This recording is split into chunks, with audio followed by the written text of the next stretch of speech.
I hope you're comfortable, ready for a story. I felt compelled to make this YouTube channel because I love the idea of a bedtime story next to a crackling fire, a real fire, especially if it's a spooky story, which it will be tonight. To add to the ambience, there's also a storm raging outside, which you might be able to hear or not, I don't know.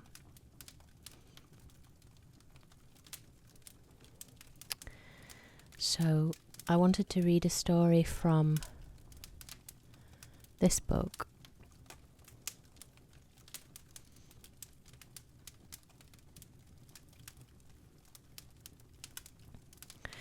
I don't know if you've heard of Edgar Allan Poe, but he's a master of mystery and creepiness and suspense. I thought a creepy story on Christmas Eve would be an enjoyable thing to do.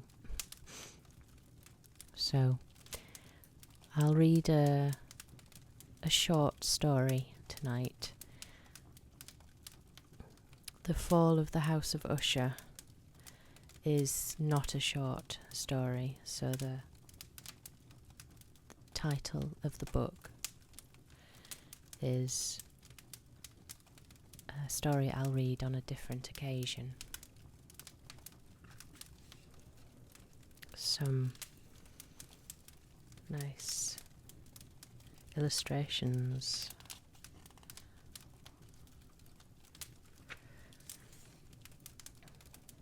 There's Edgar Allan Poe.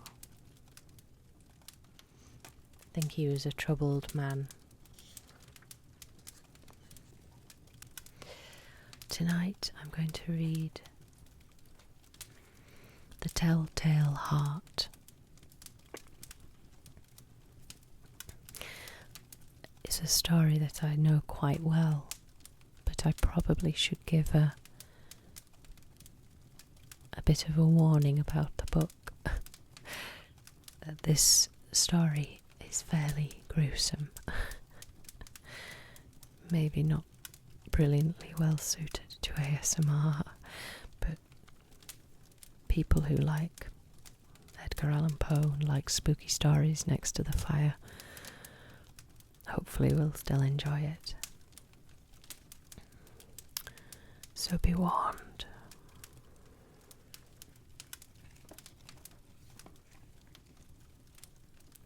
This is a very famous Poe story.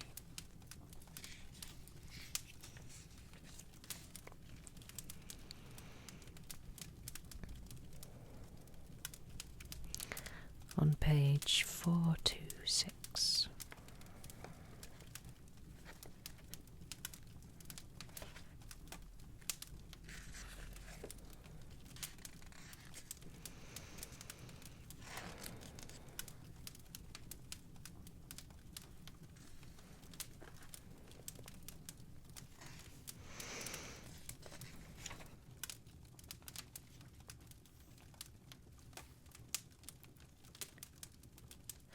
True, nervous, very, very dreadfully nervous. I had been and am. But why will you say that I am mad? The disease had sharpened my senses, not destroyed, not dulled them. Above all was the sense of hearing acute. I heard all things in the heaven and in the earth. I heard many things in hell. How then am I mad? Hearken and observe how healthily how calmly I can tell you the whole story. It is impossible to say how first the idea entered my brain, but once conceived, it haunted me day and night. Object, there was none. Passion, there was none. I loved the old man. He had never wronged me. He had never given me insult. For his gold I had no desire. I think it was his eye. Yes, it was this. One of his eyes resembled that of a vulture, a pale blue eye with a film over it.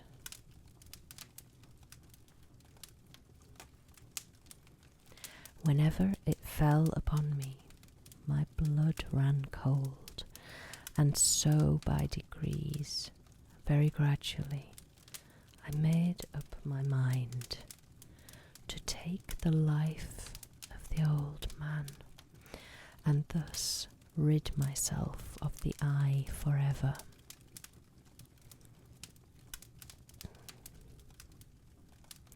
Now, this is the point. You fancy me mad. Madmen know nothing, but you should have seen me. You should have seen how wisely I proceeded, with what caution, with what foresight, with what dissimulation I went to work.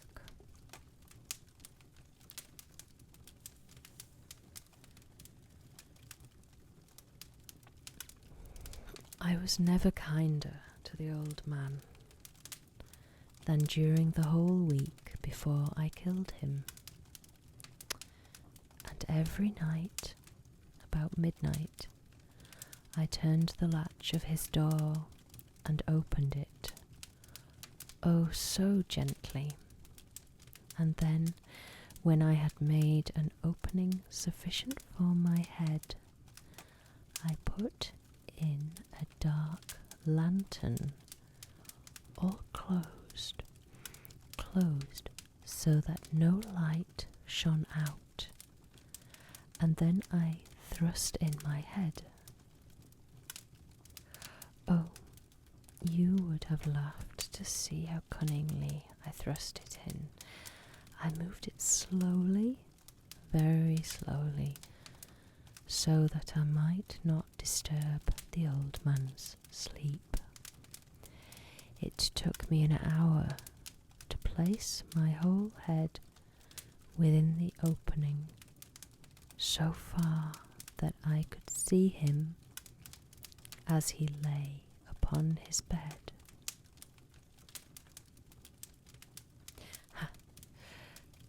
Would a madman have been so wise as this? And then, when my head was well in the room, I undid the lantern cautiously, oh so cautiously, for the hinges creaked. I undid it just so much that a single thin ray fell upon the vulture eye. And this I did for 7 long nights, every night just at midnight. But I found the eye always closed, and so it was impossible to do the work.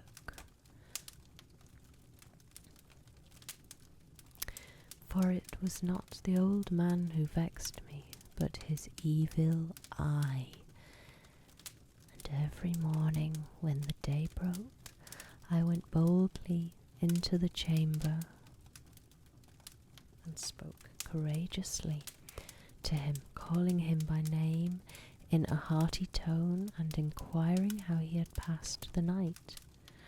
So you see, he would have been a very profound old man indeed to suspect that every night, just at 12, I looked in upon him whilst he slept.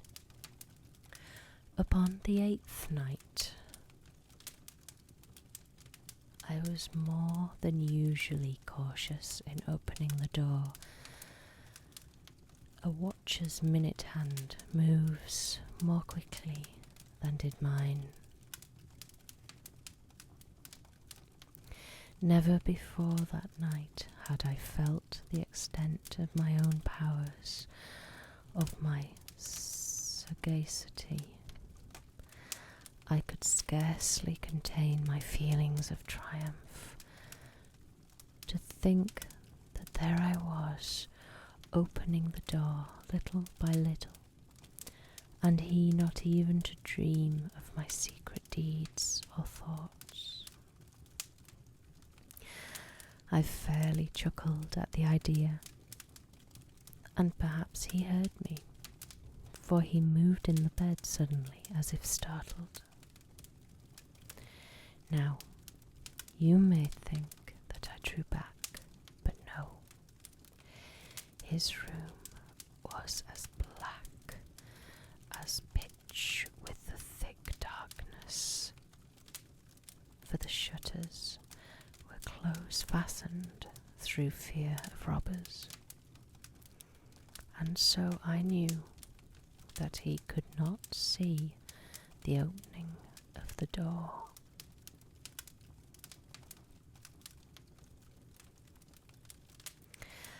And I kept pushing it on steadily.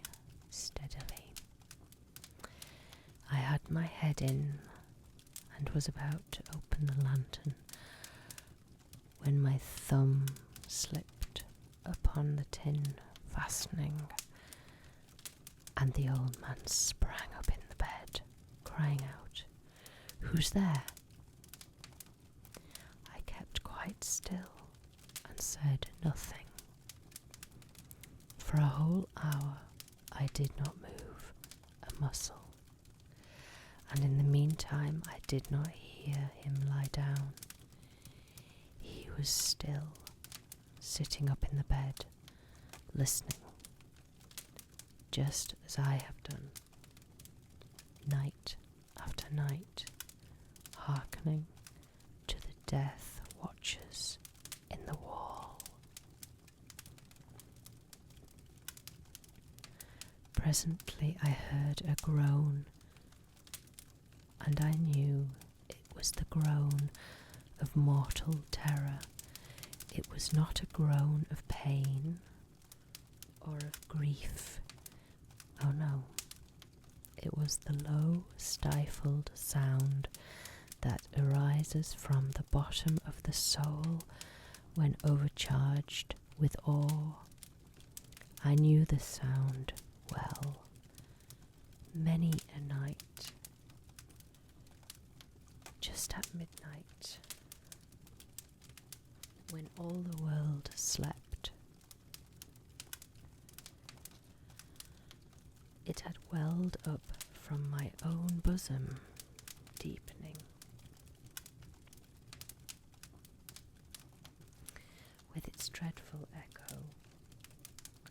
The terrors that distracted me, I say I knew it well. I knew what the old man felt and pitied him, although I chuckled at heart. I knew that he had been lying awake ever since the first slight noise, when he had turned in the bed. His fears had been ever since growing upon him. He had been trying to fancy them causeless, but could not. He had been saying to himself, "It is nothing but the wind in the chimney. It is only a mouse crossing the floor, or it is merely a cricket which has made a single chirp." Yes, He had been trying to comfort himself with these suppositions, but he had found all in vain. All in vain, because death, in approaching him, had stalked with his black shadow before him and enveloped the victim.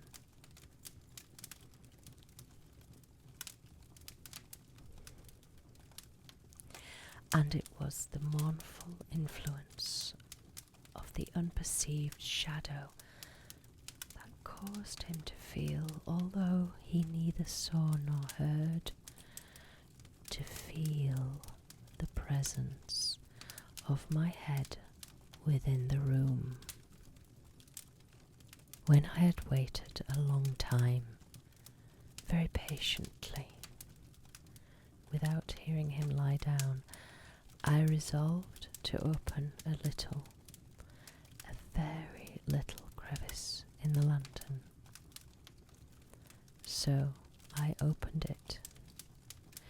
You cannot imagine how stealthily,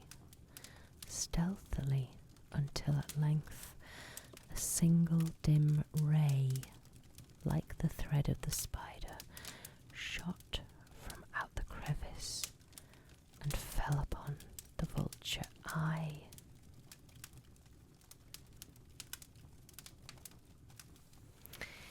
It was open, wide open, and I grew furious as I gazed upon it. I saw it with perfect distinctness, all a dull blue, with a hideous veil over it that chilled the very marrow of my bones.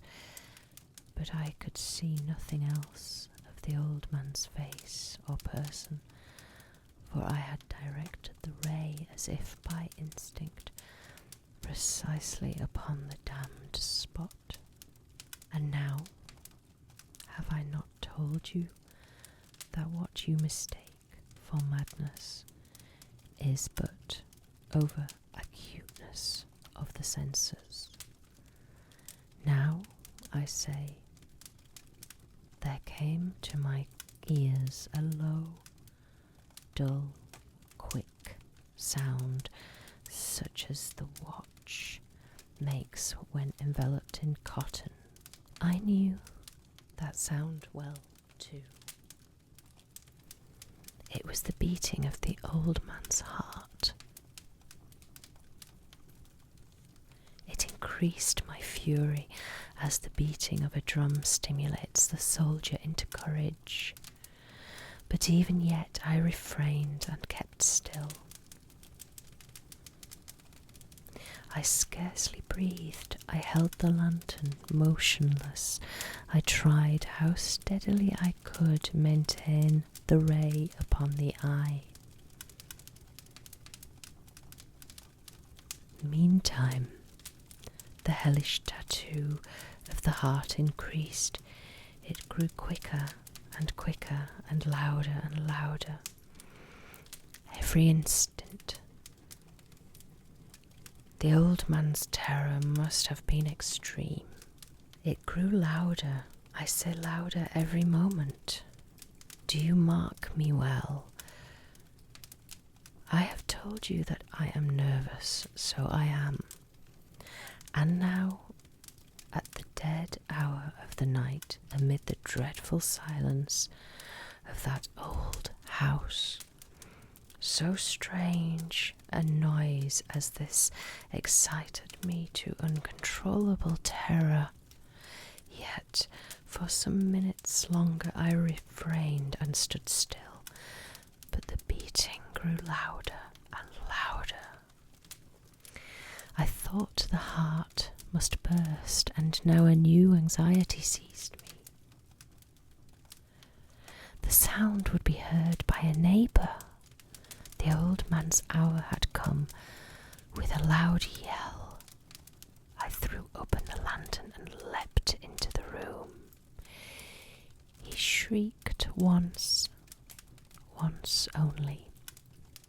In an instant, I dragged him to the floor and pulled the heavy bed over him. I then smiled gaily to find the deed so far done. But for many minutes the heart beat on with a muffled sound. This, however, did not vex me. It would not be heard through the wall. At length it ceased. The old man was dead. I removed the bed and examined the corpse. Yes, he was stone dead. I placed my hand upon the heart and held it there many minutes. There was no pulsation. He was stone dead. His eye would trouble me no more. If still you think me mad, you will think so no longer when I describe the wise precautions I took for the concealment of the body. The night waned, and I worked hastily, but in silence. First of all, I dismembered the corpse. I cut off the head and the arms and the legs. I then took up 3 planks from the flooring of the chamber and deposited all between the scantlings. I then replaced the boards so cleverly, so cunningly, that no human eye, not even his, could have detected anything wrong. There was nothing to wash out, no stain of any kind, no blood spot whatever. I had been too wary for that. A tub had caught it all. Ha. When I had made an end of these labours, it was 4 o'clock, still dark as midnight. As the bell sounded the hour, there came a knocking on the street door. I went down to open it with a light heart, for what had I now to fear? There entered 3 men who introduced themselves with perfect suavity as officers of the police. A shriek had been heard by a neighbour during the night. Suspicion of foul play had been aroused. Information had been lodged. The officers had been deputed to search the premises. I smiled, for what had I to fear? I bade the gentleman welcome. The shriek, I said, was my own in a dream. The old man, I mentioned, was absent in the country. I took my visitors all over the house. I bade them search well. I led them at length to his chamber. I showed them his treasures, secure, undisturbed. In the enthusiasm of my confidence, I brought chairs into the room and desired them here to rest from their fatigues, while I myself, in the wild audacity of my perfect triumph, placed my own seat upon the very spot beneath which reposed the corpse of the victim. The officers were satisfied. My manner had convinced them. I was singularly at ease. They sat, and while I answered cheerily, they chatted of familiar things, but ere long I felt myself getting pale and wished them gone. My head ached, and I fancied a ringing in my ears, but still they sat and still chattered. The ringing became more distinct. It continued and became more and more distinct. I talked more freely to get rid of the feeling, but it continued and gained definitiveness until at length I found that the noise was not within my ears. No doubt I now grew very pale. pale, but I talked more fluently and with a heightened voice. Yet the sound increased, and what could I do? It was a low, dull, quick sound, such a sound as a watch makes when enveloped in cotton. I gasped for breath, and yet the officers heard it not. I talked more quickly, more vehemently, but the noise steadily increased. I arose and argued about trifles in a high key with the violent gesticulations, but the noise steadily increased. Why would they not be gone? I paced the floor to and fro with heavy strides, as if excited to fury by the observations of the men, but the noise steadily increased. Oh God, what could I do? I foamed, I raved, I swore. I swung the chair upon which I had been sitting and grated it upon the boards, but the noise arose all over and continually increased.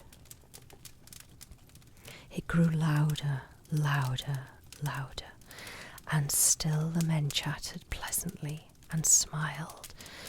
Was it possible they heard not? Almighty God, no, no, they heard, they suspected, they knew, they were making a mockery of my horror. This I thought, and this I think, but anything was better than this agony. Anything was more tolerable than this derision. I could bear those hypocritical smiles no longer. I felt that I must scream or die. And now again, hark, louder, louder, louder, louder. Villains, I shrieked. Dissemble no more.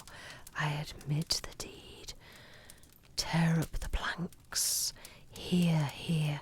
It is the beating of his hideous heart.